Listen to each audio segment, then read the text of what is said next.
आज से आज की बात का शो आप देख सकेंगे 8:30 बजे से।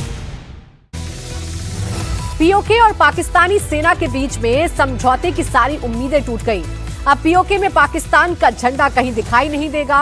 आसिम मुनीर, शहबाज शरीफ, मरियम नवाज, बिलावल भुट्टो कभी पीओके नहीं आ पाएंगे क्योंकि पाकिस्तानी आर्मी ने नमाज के वक्त पीओके में गोली चलाई। पाकिस्तानी आर्मी की गोलीबारी में 9 लोगों की जान चली गई है। अस्पतालों में घायलों की लाइन लगी है। पीओके अब सिर्फ धरना नहीं देगा बल्कि पीओके में बलोचिस्तान वाला तरीका अपनाया जाएगा। केपीके वाली युद्ध नीति पीओके ने लागू कर दी है। आसिम मुनीर के खिलाफ 3 फ्रंट मोर्चा खोल दिया गया है। पीओके, बलोचिस्तान और खैबर पख्तूनख्वा 3 जगहों से आजादी का इनकलाब शुरू हो चुका है।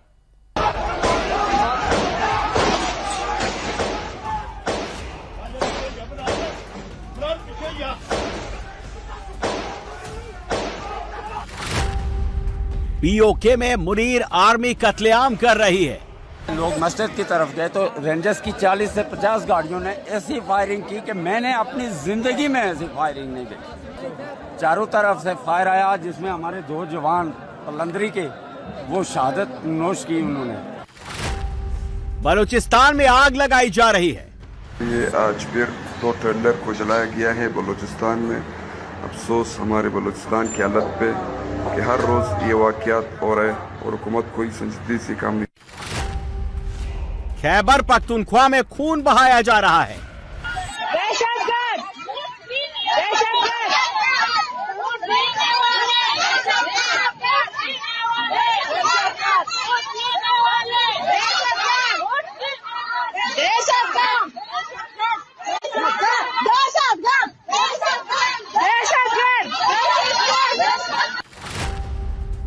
पाकिस्तान में जहां वर्दी वहीं दहशतगर्दी। जो दहशतगर्दी है इसके पीछे वर्दी है, जो दहशतगर्दी है इसके पीछे वर्दी है,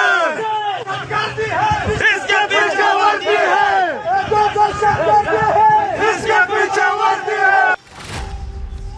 पाकिस्तान का कोना कोना टूटेगा। पीओके आजादी के लिए अड़ गया।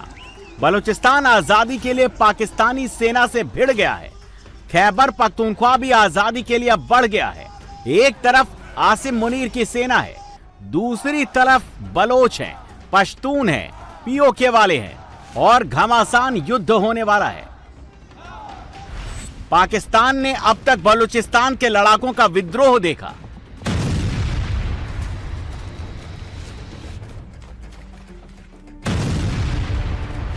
बीएलए का युद्ध देखा है।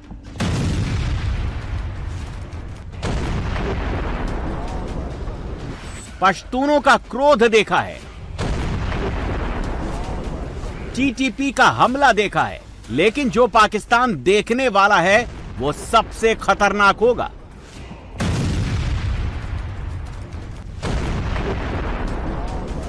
पीओके में जब मांगने से हक नहीं मिला तो हथियार से अब हक छीना जाएगा। पीओके अपनी खुद की सेना बना रहा है। पीओके के यूथ बड़ी संख्या में पाकिस्तानी सेना के खिलाफ हथियार उठाने लगे हैं।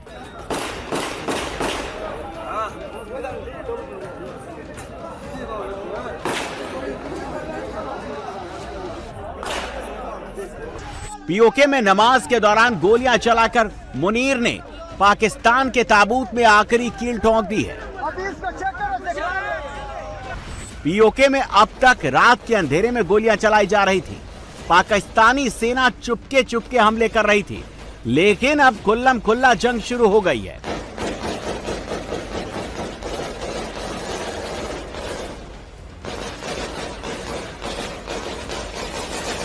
रेंजर्स वाले और एफसी वाले सब मिक्स लोग थे वो लोग। तो उन्होंने बस आके सबसे पहले तो वो लोग पैदल आए, 20 से 25 की तादाद में, 30 की होंगे। उनने आए, ये रुकावटें वगैरह हटाई है। उसके बाद इन्होंने कैमरे शैमरे तोड़े। फिर उनके तकरीबन 30 से 32 डाले हैं जिन्होंने इधर आके फायरिंग शायरिंग की है। फिर उसके बाद वो लोग गए, वहां पर एक बेकरी है, जैन बेकर्स नाम की बेकरी, वहां उसका तोड़ा है, कैमरे वगैरह भी तोड़े और उसका जो लॉक है वो भी तोड़ा है। फिर उसके अंदर घुसे, जितने सामान था लूट मार किया। उसके बाद आगे एक पंप है, पंप पे गए, वहां से 1,40,000 रुपया उन्होंने उन बंदों से खींचा है और उस लड़के को लेके इधर आके मारा शारा भी है। बेकरी वाले लड़के को लाते शाते मारी है ये वो। तो इस वक्त जो रावलाकोट धरना है उसमें लगभग कितनी तादाद होगी जो लोग इस वक्त धरना देकर चारों तरफ रावलाकोट शहर के बैठे हुए? सर देख में तो काफी अवाम है, मतलब 50,000 से ऊपर अवाम होगी, लाख के अगर टोटल अवाम मिलाई जाए तो वो ये है कि लाख के पास या इससे ऊपर होगी अवाम। तो जो गुज़श्ता दिनों यहाँ पर रावलाकोट में शहादतें हुई हैं उनकी तादाद कितनी है? सर उनकी कोई कंफर्म तादाद नहीं बता सकते, क्योंकि उन्होंने जो लाशें वगैरह है वो ही छुपा ली हैं और बिल्कुल गुंडा राज बनाया हुआ है, बर्बरियत चल रही है। पीओके और बलूचिस्तान के बीच करीब 1300 किलोमीटर की दूरी है। दोनों का कल्चर अलग है, लेकिन समस्या एक ही है। आसिम मुनीर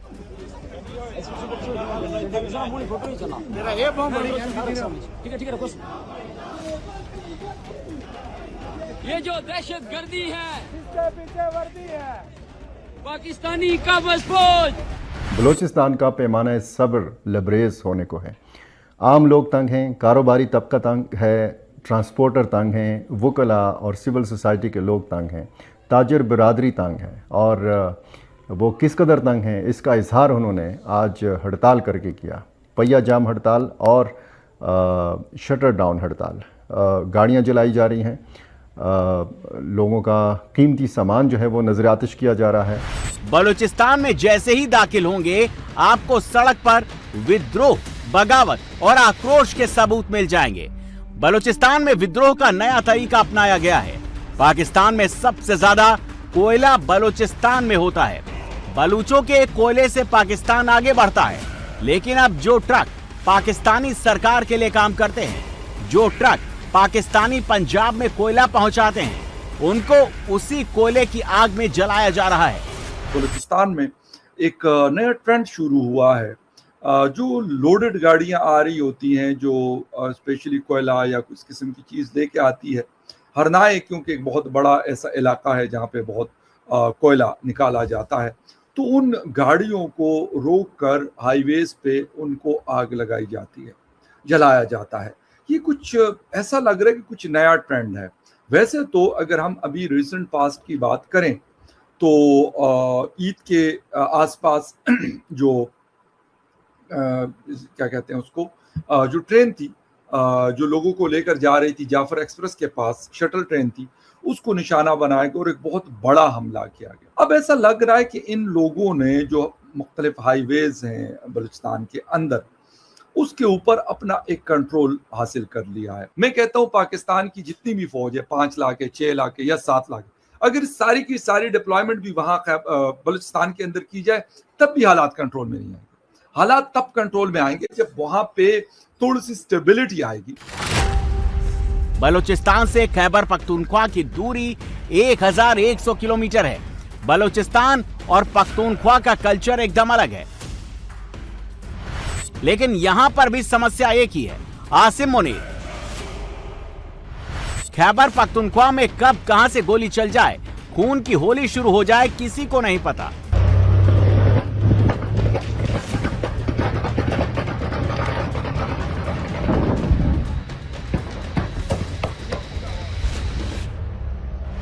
पख्तूनख्वा का नॉर्थ वजीरिस्तान हो या साउथ वजीरिस्तान हो, ऐसा कोई इलाका नहीं जहां पर पाकिस्तानी वर्दी सबसे बड़ी दुश्मन ना हो।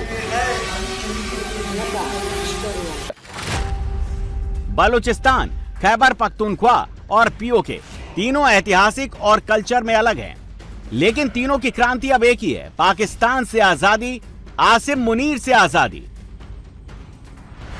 लोकतंत्र और मार्शल लॉ में एक बड़ा अंतर होता है। लोकतंत्र में लोगों की बात सुनी जाती है, जबकि मार्शल लॉ में हर विरोध को विद्रोह माना जाता है और वर्दी वालों को बस तरीका आता है।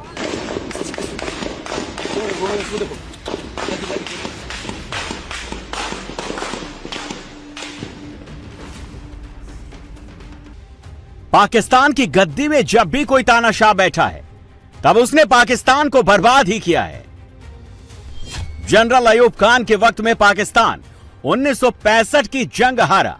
जनरल याहिया खान के दौर में पाकिस्तान 1971 में 2 टुकड़े में टूट गया। जनरल जिया के वक्त में 1984 में पाकिस्तान सियाचिन हारा। जनरल मुशर्रफ के वक्त में पाकिस्तान करगिल हारा, और अब आसिम मुनीर के दौर में पाकिस्तान फिर टूटने वाला है।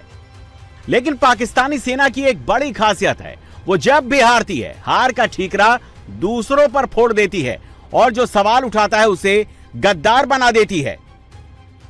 नापाक फौज जो कि मुल्क की सबसे बड़ी गद्दार है, दुश्मन है और दहशतगर्द है, उन्होंने पिछले 75 साल से ठेका लिया हुआ है कि लोगों को दहशतगर्दी का सर्टिफिकेट दें। इसकी शुरुआत उन्होंने सबसे पहले बंगालियों से करी कि उनको दहशतगर्द करार दिया, जिसकी वजह से मुल्क के 2 टुकड़े हो गए। उसके बाद उन्होंने मुहाजिरों को दहशतगर्द करार देकर 30 साल तक कराची को आग में झोंक दिया। फिर बलोचियों को दहशतगर्द करार दिया और अभी तक बलूचिस्तान की हालत देख लेंगे वहां पे चल क्या रहा है। उसके बाद वो पख्तूनों के पीछे गए, उनको दहशतगर्द कहा और फिर पख्तूनों के साथ कैसी दुश्मनी दिखाई वो भी देख लें। और फिर तो उन्होंने हद ही कर दी कि मुल्क की सबसे बड़ी प्योरली डेमोक्रेटिक प्रोसेस बिलीव करने वाली पॉलिटिकल पार्टी को दहशतगर्द करार दिया। तो हालात और मजीद बुरे से बुरे होते जा रहे हैं कि इस नापाक फौज ने आजाद कश्मीर की एक जॉइंट अवामी एक्शन कमेटी जो कि एक सोशो पॉलिटिकल ग्रुप है, उनको अब कालादम करार दे दिया है।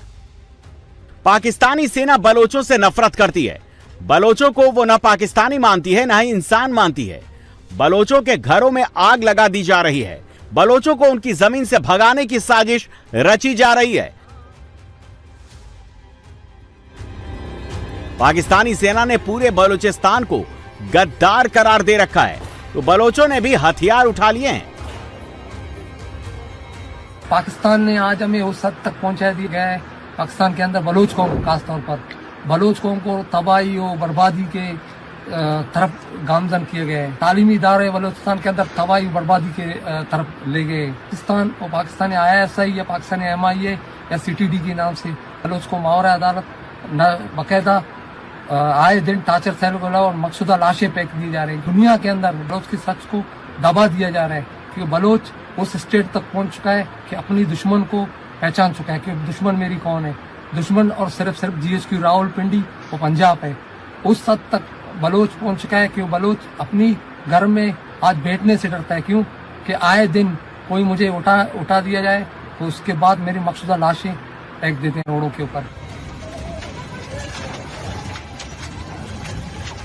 जिन लोगों को नहीं पता है बलोचों ने क्यों पाकिस्तानी आर्मी के खिलाफ युद्ध शुरू किया है, क्यों जान की बाजी लगाते हैं, क्यों सिर पे कफन बांधते हैं,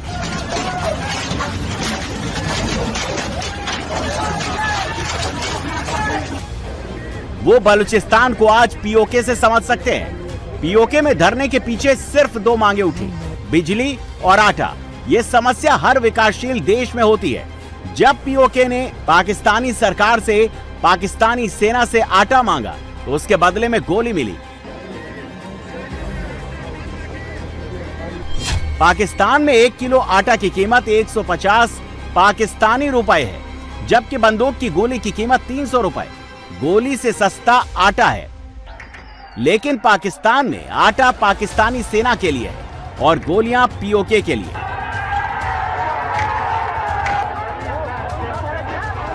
जब POK में खून की होली से बगावत नहीं रुकी तो मुनीर ने विद्रोह दबाने के लिए भूख हड़ताल का प्लान बनाया। ना मुनीर भूख हड़ताल करेगा, ना मुनीर भूख हड़ताल नहीं करेगा, बल्कि आसिम मुनीर पूरे POK को भूख से तड़पाना चाहता है, भूखा मारना चाहता है। अभी जो ताज़ा इतलात आ रही हैं कि पाकिस्तान रेंजर्स ने आज़ाद कश्मीर का फूड ब्लॉकेज शुरू कर दिया है।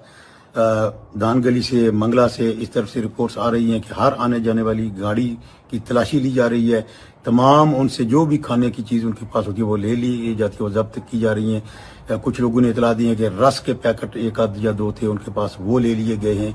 बच्चों से स्वीट्स तक ली जा रही हैं और कुछ लोगों से फ्रूट जो केला वगैरह कोई खाने के लिए उनके अपने पास था वो तक ले लिया गया। पानी की बोतलें निकाली जा रही हैं और एक इतलात के मुताबिक जो है वो सब्जियों के जो ट्रक या गाड़ियां सप्लाई के लिए इस तरफ आ रही थी उनको भी रोक लिया गया है। और फिर बताया जा रहा है कि डीजल और पेट्रोल की भी ब्लॉकेज वो हो रही है। कोई चीज आजाद कश्मीर की तरफ नहीं आने दी जाए। सेना बंकर वहीं बनाती है जहां पर उसको खतरा होता है।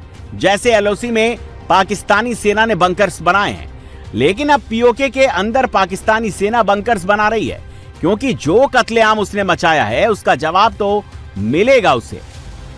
मुजफ्फराबाद के मुख्तलिफ इलाकों में अब बंकर भी बनाए गए हैं। अब इसके अलावा दारुल हुकूमत मुजफ्फराबाद में इतलात के मुताबिक जो है कुछ जगहों पर जो है वो आज़ाद कश्मीर पुलिस ने जो ऑपरेशन भी किए हैं और मुख्तलिफ मुकामात पर जो है वो छापे पड़े हैं, जिसके बाद कोर मेंबर जो जम्मू कश्मीर ज्वाइंट अवामी एक्शन कमेटी जो हुकूमत की जानिब से कलअदम करार दी गई है, उसके जो कोर मेंबर हैं राजा सुहेब जवेद, उनके घर पर भी जो है छापा मारा गया है। वहां पर अहले मोहल्ला के ऊपर जो है वो भी जो उधर फायर किए गए हैं आज़ाद कश्मीर पुलिस की जानिब से। इसके साथ साथ जो घरों के शीशे हैं वो भी तोड़े गए हैं। और टांगा स्टैंड का इलाका है जहाँ पर एक निजी मीडिया हाउस था, उसके दफ्तर को भी जो है तोड़ा गया है। उसके जो सिस्टम थे, उनके स्टूडियो को, उनके कैमरों को भी जो है तोड़ा गया है।